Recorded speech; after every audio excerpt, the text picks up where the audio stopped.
네, 안녕하세요. 과학 논리와 논술 4주차 강의를 시작하도록 하겠습니다.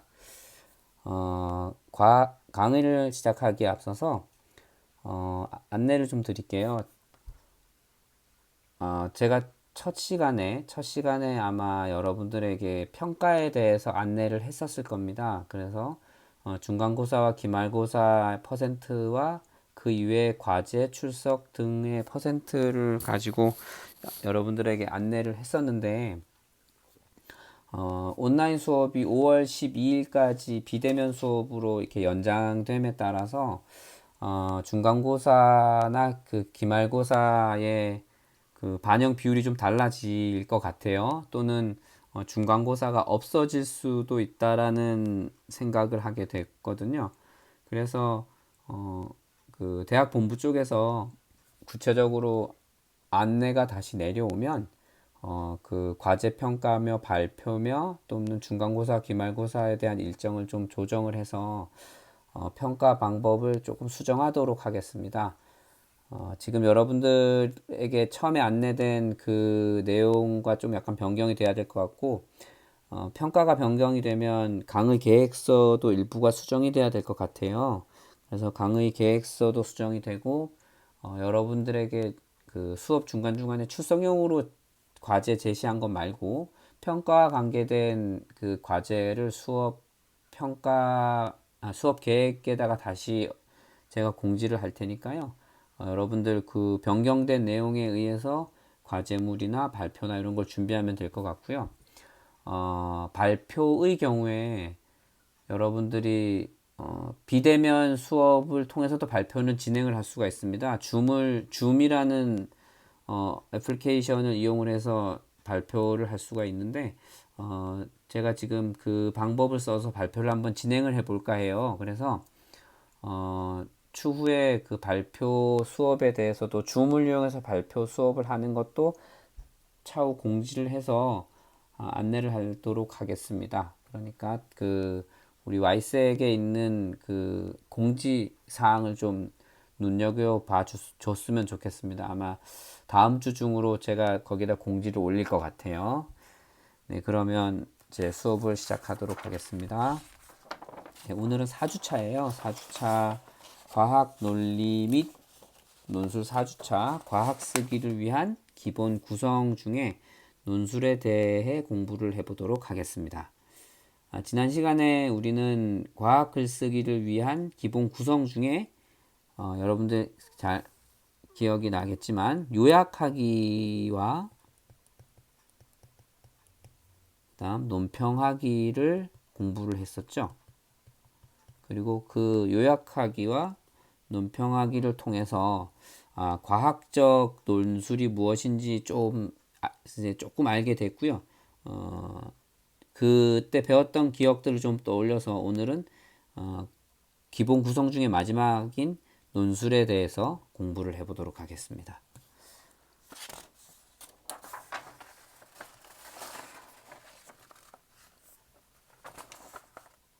이제 논술이라고 하면 화면에 보시는 것처럼 주어진 정보나 텍스트를 재료 삼아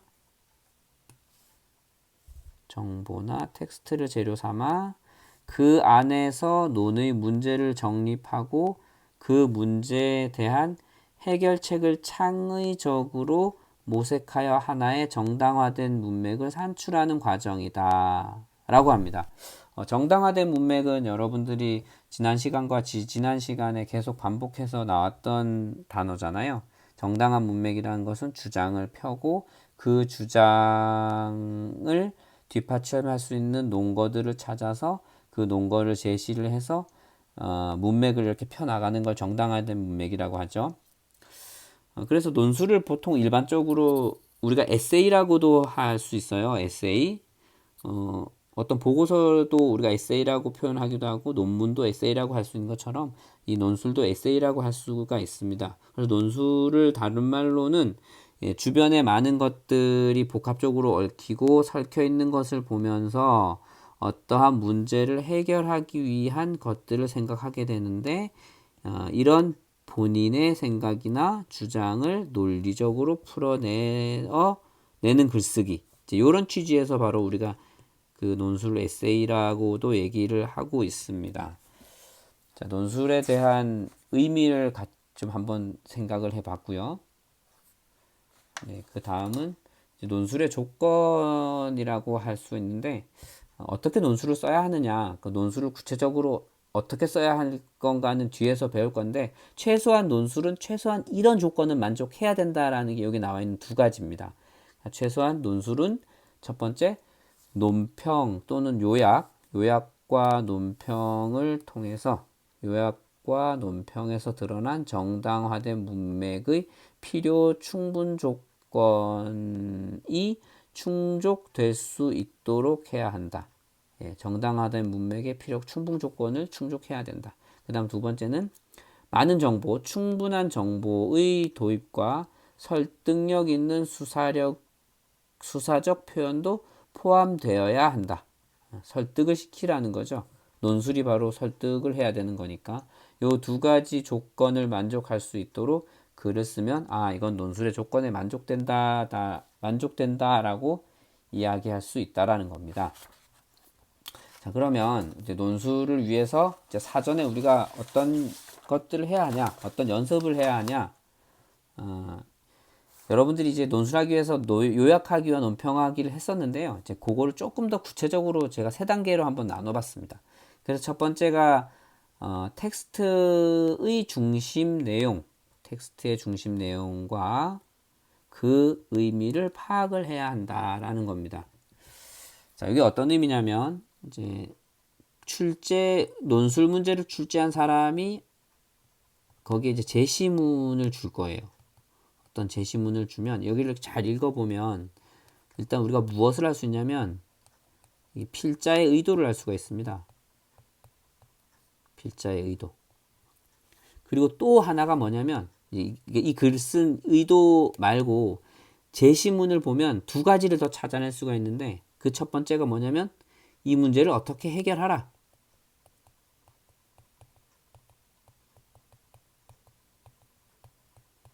그 다음에 두 번째는 당신의 의견을 어떻게 제시해라.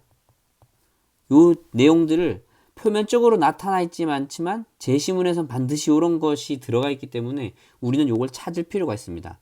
그러니까 제시문을 읽으면 해결 방법도 제시를 하고 있고요. 내 의견을 제시하는 방법에 대해서도 제시를 하고 있습니다. 다시 얘기하면 요 두 가지가 제시되어 있고 아마 평가를 하는 사람은 요 두 가지가 평가 요소에 반드시 들어가 있을 겁니다. 다른 것도 평가를 하겠지만 그러니까 내가 문제를 이러한 의도로 냈고 이렇게 해결하라고 했으니까 이 사람들이 만약에 이렇게 해결하지 않으면 나는 감점을 할 거야. 이런 방법이라는 거죠. 그래서 제시문을 보면 다시 얘기하면 이 제시문은 결국은 문제이기도 하지만 출제자가 문제를 이렇게 해결할 수 있는 가이드라인이라고도 할 수 있다라는 거예요. 가이드라인을 제시하는 것과 같다라는 거죠. 요 제시문이 이제 그런 취지로 얘를 파악을 하라는 겁니다. 중요한 내용이 뭐고 의미가 뭔지를 파악을 하라는 겁니다. 그러니까 텍스트를 읽어보고 이런 내용이 있구나를 파악하라는 의미가 아니라 제시문에 나타난 필자의 의도와 해결해야 되는 방법과 내 의견을 제시하는 방법에 대해서 파악을 하라는 뜻이에요. 두 번째는 요약 및 논평하기에 따라서 핵심 주제, 논점을 찾아라 라는 겁니다. 자, 우리가 이제 요약하기가 단순하게 글을 몇 개의 짧은 문장으로 표현하는 게 요약이 아니다 라고 얘기를 했죠. 우리가 그냥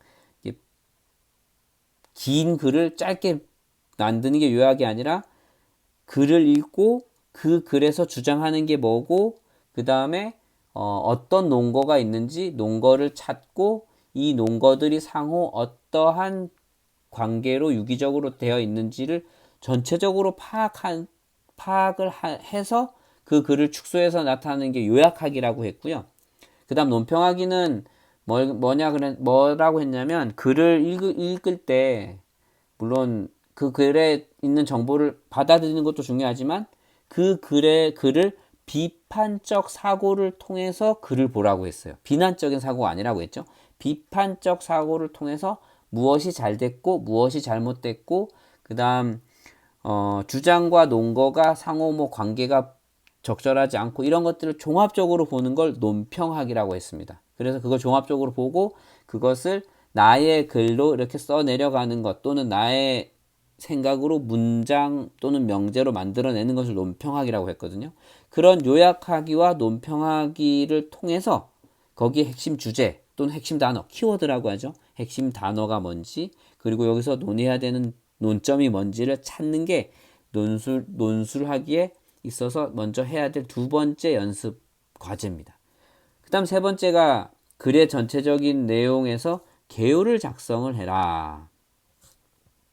자, 이거는 이제 논술을 쓰기 전에 주어진 제시문에 대한 개요가 아니라 이제 제시문을 보고 의미 파악도 끝났고 주요 내용 파악도 끝났고 그 다음에 요약하기와 논평하기를 통해서 핵심 주제가 다 찾아졌으면 이제 글을 써 내려가야 되는데 그 글을 쓸 때 어떻게 글을 쓸 것인가를 개요를 작성하라는 뜻이에요. 논술하기 전에 개요 작성은 반드시 해야 됩니다. 이 개요는 마치 설계도와 같은 의미이긴 한데 우리가 설계도가 뭐냐면 건물을 지을 때 아주 중요한 작업이 설계도잖아요. 그 건물을 지을 때 치수가 얼마인지, 그 다음 거기에 들어가는 전기 배선이 어떻게 되는지, 거기에 들어가는 재료가 무엇인지, 그 다음에 벽의 두께가 어떻게 되는지를 구체적으로 다 표시를 하듯이 논술이나 또 논술뿐만 아니라 글쓰기를 함에 있어서 개요를 작성하는 건 굉장히 중요합니다. 그래서 개요를 반드시 작성을 해서 글을 써야지만 우리가 올바른 글쓰기를 할 수가 있게 돼요. 그러니까 우리가 논술을 하기 전에 사전에 꼭 해야 되는 요 세 가지 단계. 주요한 내용을 파악해라. 그 다음에 중요한 의미를 파악해라. 그 다음에 요약 논평을 통해서 핵심 주제와 논점을 찾아라. 그 다음 마지막으로 개요를 반드시 작성해라. 자, 요 세 가지 연습이 끝나면 그 다음에는 이제 논술을 직접 써야 되는데 여기에서는 그 논술의 기본 구조와 각 단계에서 들어가야 되는 내용들을 제가 한번 정리를 해봤습니다. 그래서 논술은 뭐 너무나 잘 알고 있으시겠지만 크게 세 가지 부분으로 나눠집니다. 그래서 첫 번째가 서론, 두 번째가 본론, 마지막으로 결론. 그럼 서론에서는 어떤 것이 쓰여져야 될까요? 네, 서론에서는 당연히 독자의 관심을 유도할 수 있는 내용이 들어가야 됩니다. 자, 여기서 독자라고 하는 것은 물론 글을 읽는 사람이라고도 할 수 있지만 조금 더 현실적으로 본다고 하면 문제를 출제한 사람, 문제를 출제를 한 사람이 될 수도 있고 또는 문제 출제한 사람과 평가자가 다르다고 하면 내 글을 평가하는 사람, 내 글에 점수를 부여하는 사람이 바로 독자가 되겠죠. 그러니까 출제자나 평가자의 관심을 유도할 수 있는 내용이 반드시 들어가야 됩니다. 그래야지 거기를 보게 돼요. 그 다음 두 번째가 뭐냐면 논의 주제와 자신의 견해가 들어가야 돼요. 서론에. 나는 지금부터 무엇에 대해서 논의를 할 거야. 그 다음 나는 그 주제에 대해서 어떠한 생각을 가지고 있어. 라는 게 들어가야 된다는 겁니다. 그래서 서론에서 관심을 끌 수 있는 어떤 문장과 그 다음에 내가 지금부터 어떤 주제에 대해서 논의를 할 거고 나는 그 주제에 대해서 어떠한 견해를 가지고 있어. 자, 지금부터 글을 시작한다. 이런 내용이 들어가는 게 서론이고요. 그러고 나서 이제 서론에서 주제와 내 견해를 소개를 했다라고 하면 그 다음부터는 본론에서는 이제 문제를 해결해 나가야 됩니다. 그래서 본론에서 첫 번째로 들어가야 될 게 문제를 정립을 하고 그 다음에 그 논증을 구성을 해서 논증 구성을 통해서 문제를 차곡차곡 해결을 해 나간다라는 의미입니다. 이게 어떤 의미냐면 어떤 주장을 펴고 그 주장을 뒷받침할 수 있는 논거들을 여러 개를 찾아내고 그 여러 개를 서술을 하면서 정당한 문맥을 만들어 가야 됩니다. 제가 앞에서도 얘기했지만 정당한 문맥은 내 주장과 그 주장을 뒷받침할 수 있는 논거들을 유기적으로 이렇게 표현한 것을 정당한 문맥이라고 했죠. 그 정당한 문맥으로 펴나가는 것이 바로 첫 번째 문제 정립과 논증 구성을 통한 문제 해결이 되는 거예요. 그 다음 두 번째가 가능한 반론과 옹호의 표현이 들어가야 된다라고 되어 있는데, 가능한 반론과 옹호가 어떤 의미냐면, 자, 문제를 출제한 사람이 제시문에서 어떠한 주장을 폈습니다. 어떠한 주장을 폈는데 이 주장에 대해서 내가 찬성을 할 수도 있고요. 또는 반대를 할 수도 있습니다. 물론 그 주장에 대해서 찬성과 반대를 동시에 할 수도 있죠. 우리가 생각이 항상 한쪽으로만 치우치는 건 아니니까. 보통 사람들이 흑백 논리를 펴진 않아요. 어떤 현상에 대해서 장단점을 다 알고 있는 것처럼 어떤 의견에 대해서 찬성하는 것과 반대하는 것을 두 개 다 가지고 있을 수도 있죠. 그게 양이 동일하다기보다는 어느 한쪽으로 치우쳐져 있을 거예요. 그래서 뭐 예를 들어서 반대가 좀 많이 찬성도 하긴 하지만 반대 의견이 좀 더 크다라고 한다면, 내가 이거에 대해서 글을 써내려갈 때 나는 이러한 부분은 찬성을 하지만 어떠한 이유 때문에 반대의 의견이 더 강하다라고 상대방을 설득하고 글을 써내려갈 거거든요.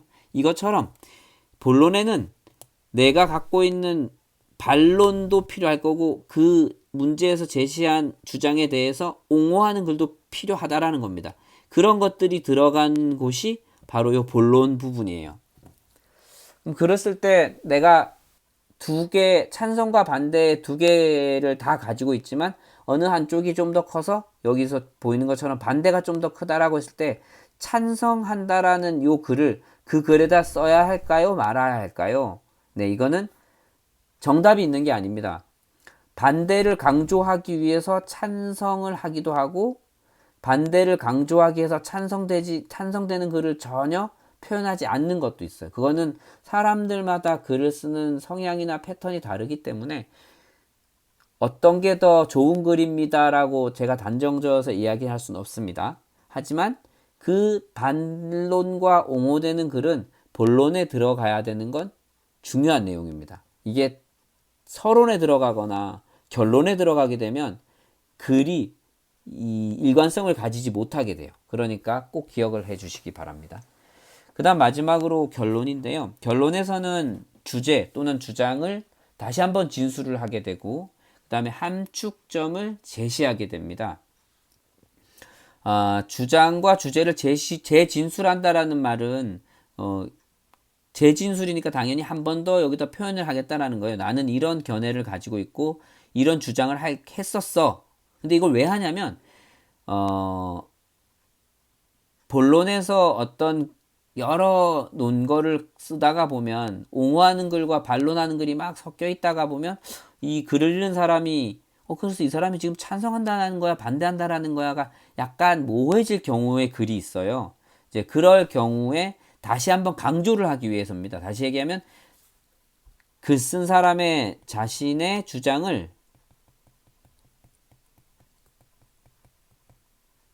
명확히 하기 위한 도구입니다. 그런 장치가 바로 이 결론에서 주장을 재진술하는 방법입니다. 그 다음에 함축점 제시가 어떤 의미냐면 서론에서 다루었던 내용을 강조하거나 또는 내가 편 주장에 대해서 결론에서 내가 편 주장에 대해서 이렇게 좀 더 발전시켜 나갈 수도 있을 것 같아라는 어떤 제언과 같은 것들을 요 결론에서 우리가 많이 표현을 합니다. 그런 것들을 함축점 제시라고 하는데 논문을 쓸 때 우리가 결론에 그러니까 실험 논문을 쓸 때요. 실험 논문 쓸 때 여러 가지 데이터들을 가지고 그 결과를 분석을 하고 그 결과 분석한 내용을 토대로 결론에다가 무엇을 진술을 하잖아요. 그리고 그 진술을 하고 나서 내가 좀 어떤 부분이 부족하거나 또는 더 추가로 연구가 됐으면 좋겠거나 또는 내 연구를 통해서 이런 것들을 할 수 있을 것 같아라는 이런 부분들, 이런 부분들을 거기서 한 번 더 얘기를 하는데 그런 것들도 함축점 제시의 부분이라고 할 수 있겠어요.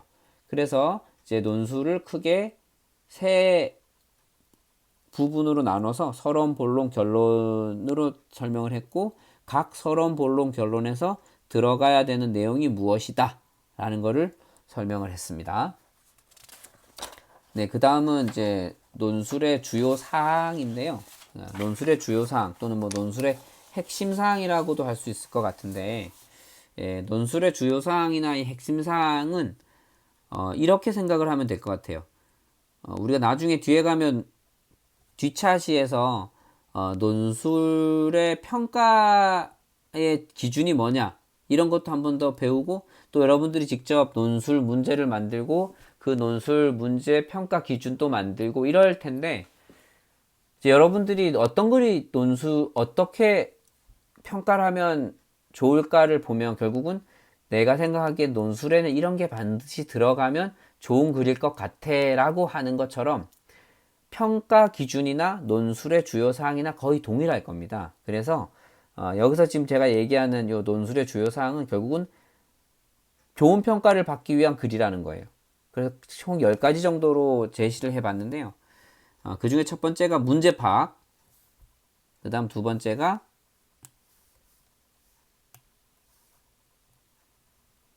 사실들의 이해, 그 다음 세 번째 해결 능력, 네 번째 논지에 대한 적절성, 그 다음 다섯 번째가 논의의 일관성, 그리고 여섯 번째는 논거 제시의 적합성, 그 다음 논증 방법의 타당성, 그 다음에 어휘의 정확성과 풍부성, 그 다음 문장의 정확성과 효율성, 그 다음에 글의 유기적인 결집성, 이렇게 10가지 정도를 볼 수 있는데 요 10가지를 각각 좀 구체적으로 하나씩 공부를 해봅시다. 첫 번째, 문제 파악. 이제 문제 파악은 뭐냐면 문제가 원하는 내용이 무엇인지 정확히 파악하라는 겁니다. 그러니까 문제가 원하는 것이다 라고 여기 써있긴 하지만 좀 더 엄밀하게 정확히 얘기하면 출제자 또는 평가자가 되겠죠. 출제자 또는 평가자가 원하는 내용이 정확히 뭔지 파악을 하라는 겁니다. 그러니까 아까 앞에서 얘기했던 것처럼 문제 제시문을 읽고 그 제시문에서 알려주고 있는 가이드라인이 뭔지 파악해라 이런 뜻입니다. 네, 그 다음 두 번째는 사실들의 이해입니다. 사실들의 이해가 뭐냐면 논의하고자 하는 대상에 대해 정확히 이해를 하고 있느냐인 거죠. 여기서 지금 논의하고자 하는 요 대상을 두 글자로 사실이라고 보시면 됩니다. 제시문에서 주어진 사실들, 그러니까 정보, 이런 것들을 정확히 파악을 해야 됩니다.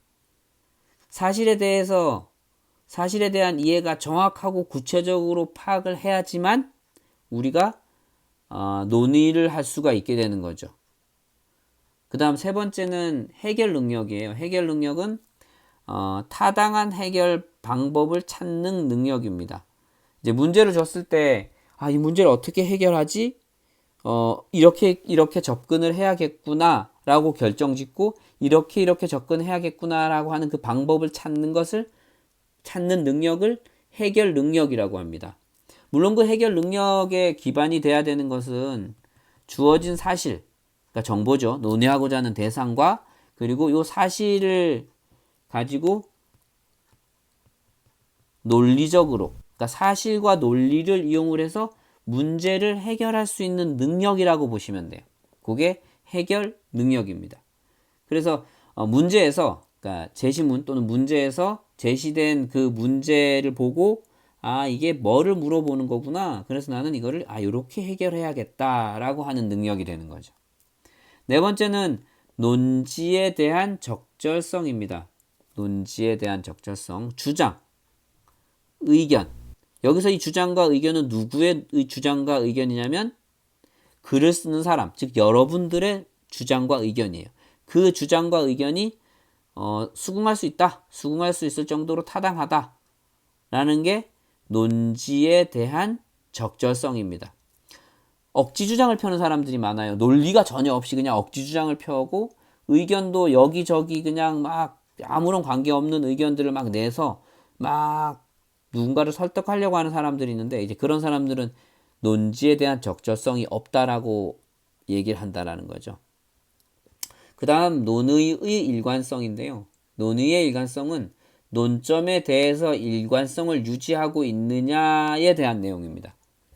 서론에서 어떤 거에서 서론에서 나는 이런 주장을 펼 거고 그리고 나는 이런 견해를 가지고 있어 라고 얘기를 해서 쭉 글을 써내려 가는데 이렇게 쭉 글을 써내려 갔는데 서론에서 했던 내용과 본론에서 지금 보여주는 어떤 논거들과 결론에서 하는 주장이 완전히 다 다른 이렇게 되어 있으면 이거는 논점이 완전히 그냥 일관성을 유지 못하는 거죠. 그러니까 좋은 글이 아니라는 겁니다. 뿐만 아니라 이제 어떤 것도 되게 주의해야 되냐면 우리가 이제 어떤 논점을 일관성을 유지하려면 단어를 선택을 함에 있어서 그 단어가 그 논술 전체 내용 내내 같은 의미를 가져야 돼요. 그래서 우리가 논문을 쓸 때 그 이론적 배경 부분에서 단어를 또는 단어라기보다는 거기 이론적 배경에서 용어를 정의하는 경우가 많습니다. 나는 이 A라는 어떤 의미를 이러이러한 용어로 썼어 라고 하면 이렇게 용어 정의를 해야지 그 논문에서 글을 쓰는 내내 이게 일관성을 유지하게 되는 거지. 이 용어 정리가 명확하게 되지 않으면 그 글을 읽는 사람이 일상적인 용어로 해석을 하는 경우가 많기 때문에 이 논점에 대한 일관성을 유지할 수가 없습니다. 그래서 용어 정리가 그러니까 논문에서 주로 하는 방법인데 다시 얘기하면 논문을 쓸 때 용어를 정의하는 이유는 논점에 대한 일관성을 유지하기 위함이라고 보시면 된다라는 겁니다.